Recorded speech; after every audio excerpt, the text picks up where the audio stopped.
Yo, champs in the making, Starmeistr here. In celebration of the recently released Pokemon Legends Arceus, I welcome you to my attempt on a Hardcore Nuzlocke on Pokemon White 2 using only Pokemon who received HISUIAN forms. So this time, let's see how these Unovan variants hold up to one of the hardest games in the franchise. Pokemon White 2 bestows us a total of 7 encounters, which doesn't leave us a ton of wiggle room for team building, so we really need to try our hardest to keep our Pokemon alive. The complete rules for this Nuzlocke are found in the description below, but to summarize, the Nuzlocke should be played on set mode, no items in battle, and no overleveling past the highest leveled Pokemon of the gym leader or Elite Four member. So sit back, relax, and enjoy, and if you do, consider giving this video a thumbs up, it helps out a lot. Huge shout out to Mackenzie Francis for being the first one to guess the theme correctly, and to the channel for being the first one to specifically say the game, that is, White 2, and only White 2. So if you want to be featured in my future videos, make sure to watch out for my community posts and comment right away. And since I wish not to prolong your agony, let's begin our Pokemon White 2 Hardcore Nuzlocke using only Pokemon with HISUIAN variants. Bianca probably forgot about her job in this town as she got distracted with sightseeing some trees. So I was like, my Pokemon please? Justice is always a foreign matter when it comes to starter Pokemon, as only one of them got the special treatment of having a HISUIAN form. Of course, best boy Oshawa joins my team and I named him Laventon. He's got the Torrent ability and the minus defense general nature, which is never good especially in the early game.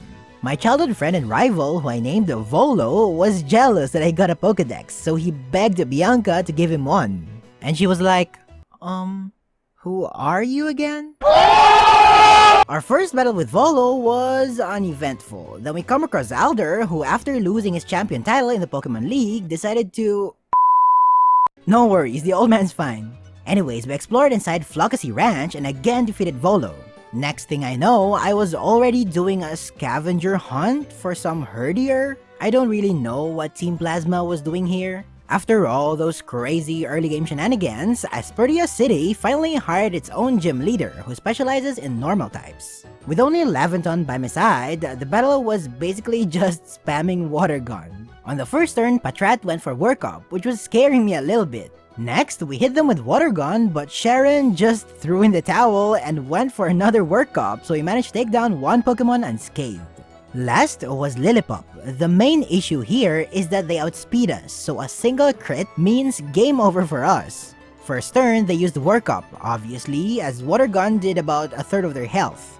Then, they decided to go on the offense and hit us with a powerful tackle, taking 19 HP, leaving us with 20 HP. That means that a high roll crit may kill us on the next turn. So I prayed that we get a low roll and don't crit, as Lillipup used tackle and left us with 1 HP. Oshawott landed a finishing water gun, winning us our first badge. We continued our journey east towards Verbank City, and there we checked out the Verbank complex to catch the good boy Growlithe. I named him Palina, and he's got the naive nature and the intimidate ability. And while grinding for the next gym, Laventon evolved into Duat. With my team ready, I challenged Roxy. She led with Coughing and I led with Duat. Knowing Coughing has a lower special defense than physical defense, I opened with Water Gun as they hit us with a weak tackle. Since they're about half health now, I figured there's no harm in trying out a Razor Shell just in case it does more damage. And yes, Coughing was taken out. Roxy then set in her ace, Whirlipede. As we were about to switch out to Palina, they used Pursuit, but it wasn't really that much of a bother. First turn, they used Protect, which was useless for them. Flame Wheel then brought them to less than half health as their Venoshock did only a third of our health. Next turn, they used Protect, which only prolonged their inevitable death as the next Flame Wheel won us the battle and the badge. I have played this game multiple times already, and I still have no idea why the developers think that it was a good idea to require players to go through the entire process of Pokestar Studios. Anyways, Team Plasma has been found to be causing trouble in the area, so I beat them up one by one. I then sailed to Castelia City to finish off more of those grunts in Castelia sewers with the help of Volo, of course. Our next gym battle was against a bug expert, Berg. Of course, I led with Palina against his Swadloon. Being quad weak to fire, they easily succumbed to our Flame Wheel. Berg then sent in his Dwebble. It would be dangerous to stay with Palina, so I switched to Laventon. They probably predicted that and went for Rock Polish. They are now faster and hit us with Smackdown, while our Water Gun brought them all the way to Sturdy. Next turn, Berg used a Hyper Potion, but we brought them back to where they came from. After tanking one more Smackdown, Laventon finally took down the Dwebble with another Water Gun. Last was a Leavanny, who can be scary because it hits pretty hard. Expecting a Razor Leaf, I switched back to Palina, who eats leaves for breakfast. And with the help of Intimidate, Cod didn't really do much, allowing Palina to Oko them with a single Flame Wheel. As I was exiting Castilia City to the north, this weird guy who goes by the name Colress challenged us to a battle. So I led with Palina against Magnemite. Right off the bat, we brought them to Sturdy with Flame Wheel, but they retaliated with the potentially detrimental Thunder Wave.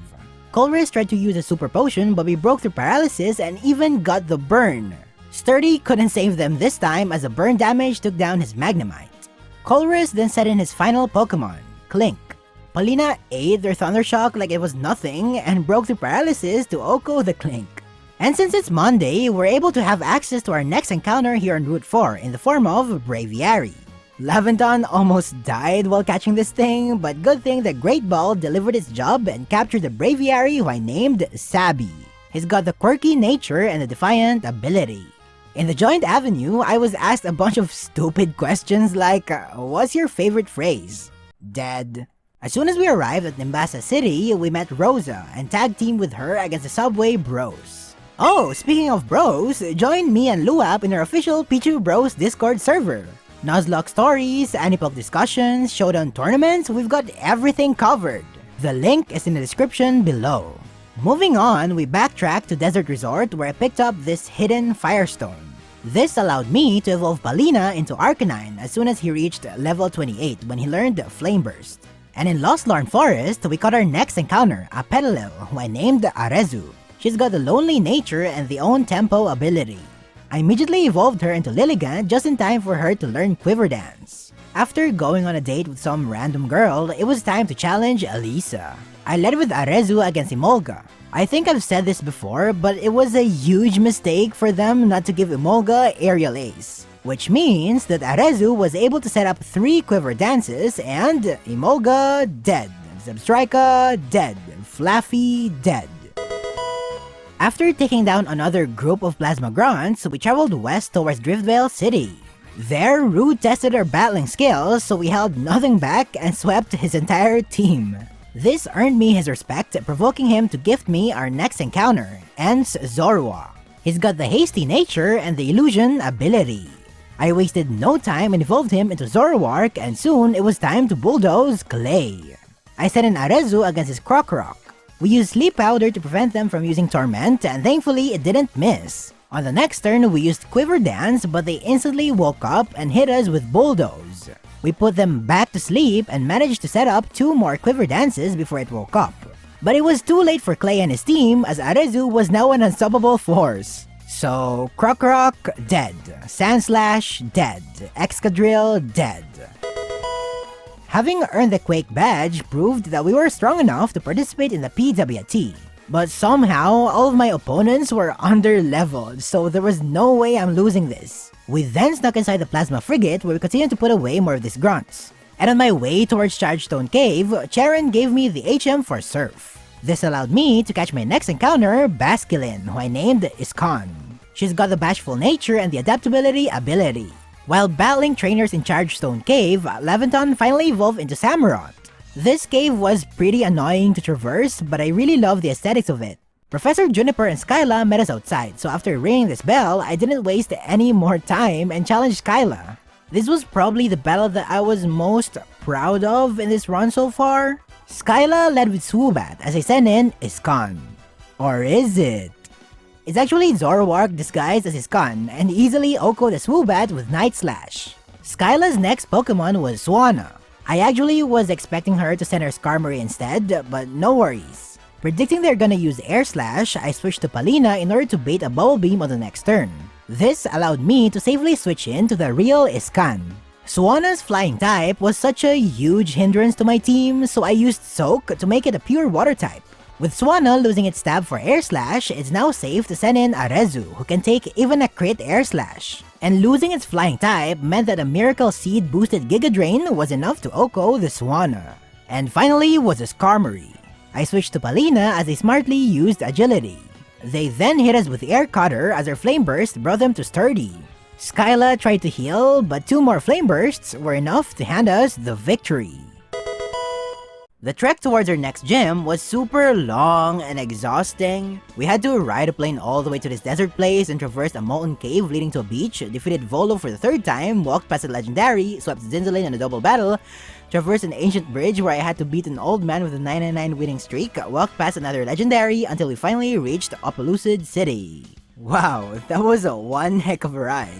I took some time planning on my battle against Drayden. Turns out it actually wasn't that complicated.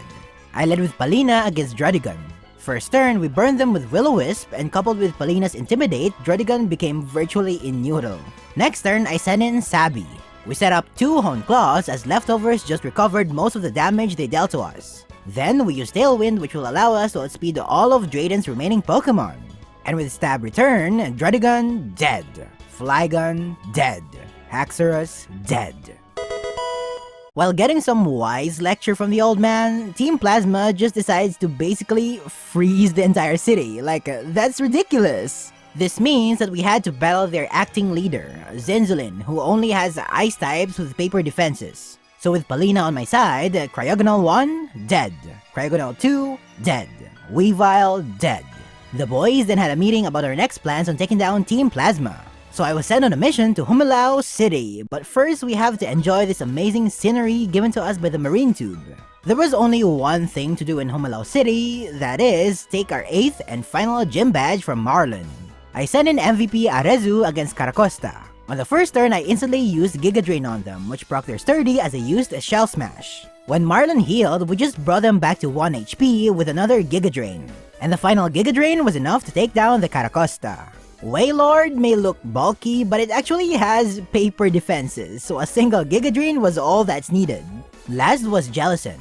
Instead of 2-shotting it with Giga Drain, I first decided to use Quiver Dance in order to avoid its ability Cursed Body. And on the next turn, +1 special attack Giga Drain was a finishing move that earned us our final badge. Our next stop was again the Plasma Frigate, where we again had a double battle against Zinzolin. And just like before, he was a major pushover with his paper defense ice types. We then got this cool scene of the frigate blasting off the ocean and flying into the sky. I always loved that cutscene. Giant Chasm reminded me of some bad memories because this is where I lost my starter to a random exploding Weezing in a previous Nuzlocke. But history won't repeat itself as Laventon managed to one-shot the Weezing. For the millionth time, we entered the Plasma Frigate and again defeated Zinzolin, who never bothered improving his team. Cryogonal 1, dead. Cryogonal 2, dead. Weavile, dead. Now, Colress was a tricky opponent. I led with Palina against Magneton. Flame Burst almost brought them to the red and they hit us with Thunder Wave. I failed to bring some cherry berries with me, but at that point, I was certain we're gonna be fine. Colress used full restore and we broke through paralysis and used another Flame Burst. Next turn, they pretty stupidly went for Volt Switch into Magnezone and our Flame Wheel managed to deal a ton of damage against it. Predicting an electric attack, I switched to Arezu. But they somehow used Flash Cannon, which I don't understand. Pretty sure an electric attack would have killed Palina though. Anyways, Arezu tanked the attack pretty well and finished off the Magnezone with Giga Drain. When Klinklang came in, we immediately put them to sleep with Sleep Powder. We then managed to set up 3 Quiver Dances before they woke up and used Shift Gear. I actually overlooked Klinklang having Giga Impact, so I just boldly went for Giga Drain, which did a lot of damage, and they used the +1 attack Giga Impact, which Arezu managed to survive. Next turn, we finished off Klinklang with another Giga Drain, so Colress sent in his Metang. First, we went for Synthesis as they hit us with Zen Headbutt. We then brought them to the orange with Giga Drain as they strangely went for Agility. And with that, Metang, dead. Behem, dead. Magneton, dead. With Colress defeated, we exited the Plasma Frigate and entered the cave where none other than Ghetsis resides. Here we witness how Kyurem basically absorbed Reshiram to its entire being, and we're now forced to battle this fusion of Kyurem and Reshiram. Kyurem used Dragon Breath on the first turn, and we didn't get the paralysis as we retaliated with a super effective superpower. Next turn, they went for Ice Burn, which does nothing on the first turn, similar to Solar Beam, allowing us to finish the battle with another superpower. Getsis didn't give us time to prepare and switch teams and immediately took us on a 6-on-6 battle showdown as a villain should. Sabi wasn't the ideal lead for this, so I instantly switched to Iskan as they stupidly went for Protect. Crunch dealt less than half health and they poisoned us with Toxic. I wanted Iskan to be poisoned in order to ensure that when I switch to Zoroark, Cofagrigus won't be using Toxic. We absorbed the Shadow Ball and used Taunt on the first turn, preventing them from using Toxic. I then switched to Arezu, who easily took the Shadow Ball. We managed to set up one Quiver Dance before Taunt ended. And when it did, we put them to sleep with Sleep Powder. After setting up another Quiver Dance, they immediately woke up, so we had to use Synthesis on the next turn. We managed to set up one more Quiver Dance before they inflicted us with Toxic, but we came prepared with a Pecha Berry. With +3 special attack, Cofagrigus dead. Seismitoad was next. Since we have +3 special defense, I'm sure they're gonna use a physical move, that being Drain Punch, over the special move, that being Sludge Wave. This allowed us to max out our Quiver Dances, and Seismitoad dead. Electros dead. Drapion dead. Toxicroak dead. Wow, I did not expect that to happen. I was sure Toxicroak wouldn't have survived that. Anyways, Getsis tried to heal, but this time Giga Drain managed to kill it. Hydreigon survived the Giga Drain and we survived the Dragon Rush, so Hydreigon dead. While exiting the cave, we happened to have stumbled upon our 7th and final encounter, Sneasel, who I named Ingo. And she's got a lonely nature and a keen eye ability. Our final obstacle before the league was Volo, who only had 4 Pokemon for some reason. Leading with Unfezant against Laventon, they immediately U-turned to Buffalon to absorb her Ice Beam. Now, predicting a Wild Charge, we switched to Arezu, but they actually used Head Charge, which almost KO'd Arezu. Any move would kill us at this point, so I decided to switch to Sabi, who survived the attack and landed a super effective superpower. Next was Simisear, so of course I switched to Laventon and absorbed the Flamethrower. I didn't realize that they outspeed, so we had to tank a Crunch, which thankfully didn't crit before killing the Simisear for good. Serperior was next, so I switched to Palina, who took it down with a couple of Flamethrowers. Unfezant was last, and Flamethrower managed to burn them. They did use Swagger on us, so we had to switch to Iskan and kill it with a couple of Waterfalls. That was the last battle before the final showdown. And after some pretty intense preparations, this was the Legends Arceus team that I used against the Pokemon League. Zoroark with a move pool of Dark Pulse, Nasty Plot, Torment, and Taunt. Sabi, the Braviary, with the move pool of Return, Superpower, Tailwind, and Hone Claws. Laventon the Samurott, with a move pool of Surf, Ice Beam, Superpower, and Encore. Arezu the Lilligant, with a move pool of Petal Dance, Quiver Dance, Synthesis, and Sleep Powder. Ingo the Sneasel, with a move pool of Ice Punch, Foul Play, Aerial Ace, and Ice Shard. And finally, Palina the Arcanine, with a move pool of Flamethrower, Extreme Speed, Dragon Pulse, and Will-O-Wisp. Our first victim was Chantal with her Ghost types. I led with Zoroark, specifically disguised as Palina so they wouldn't use the Will-O-Wisp on us, since fire types are immune to burn. I first set up a Nasty Plot and they used Will-O-Wisp, which I don't understand why. They're probably just too smart for our old tricks. Anyways, we set up another Nasty Plot to bring our special attack to +4. And with that, Cofagrigus dead, Golurk dead, Chandelure dead, Drifblim dead. Our second victim was Caitlyn with her Psychic types. I again led Zoroark, specifically disguised as Arezu so they wouldn't use Charge Beam. On the first turn, they set up Nasty Plot and they hit us with Yawn. We set up another Nasty Plot before falling asleep. Chesto Berry cured our sleep, so with +4 special attack, Musharna dead, Reuniclus dead, Sigilif dead, Gothitelle dead.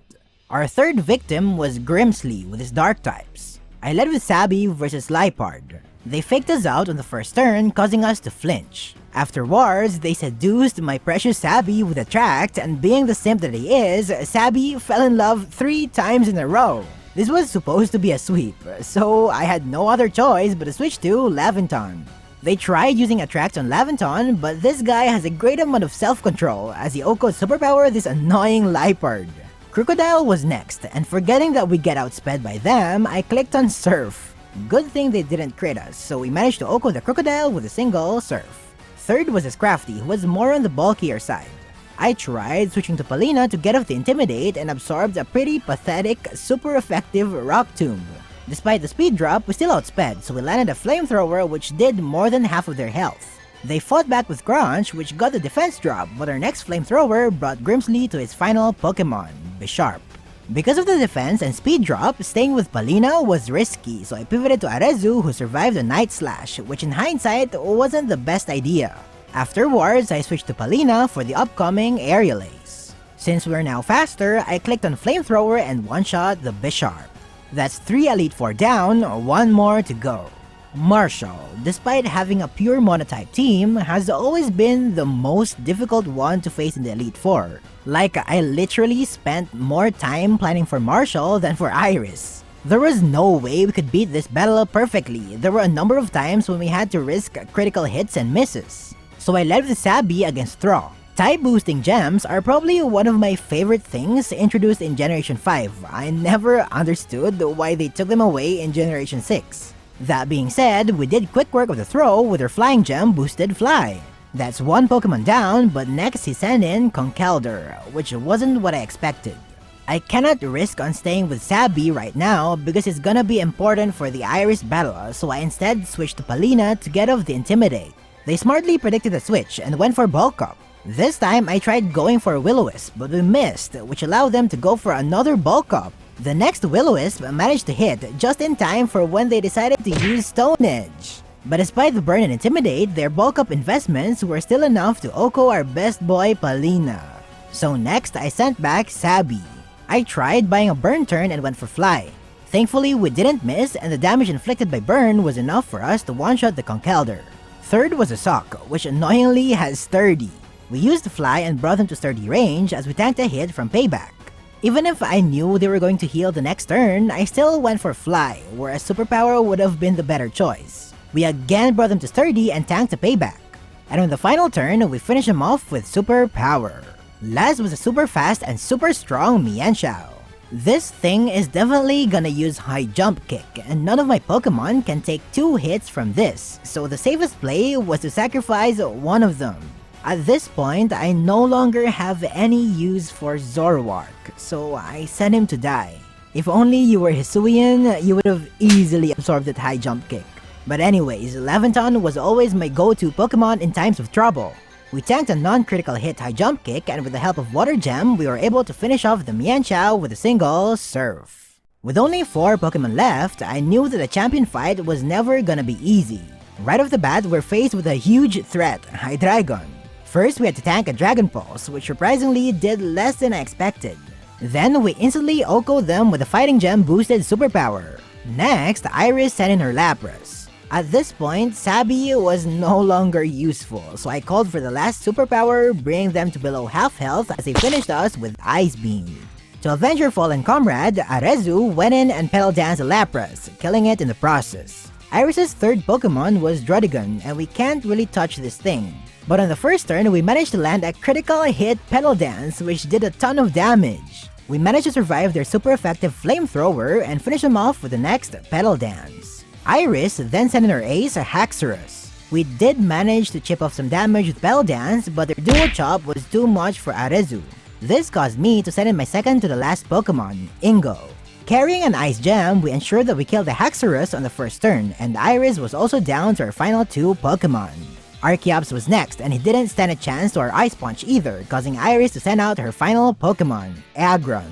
Unfortunately, all of our attacks are resisted by Aggron, so I went for Ice Punch, hoping for a freeze.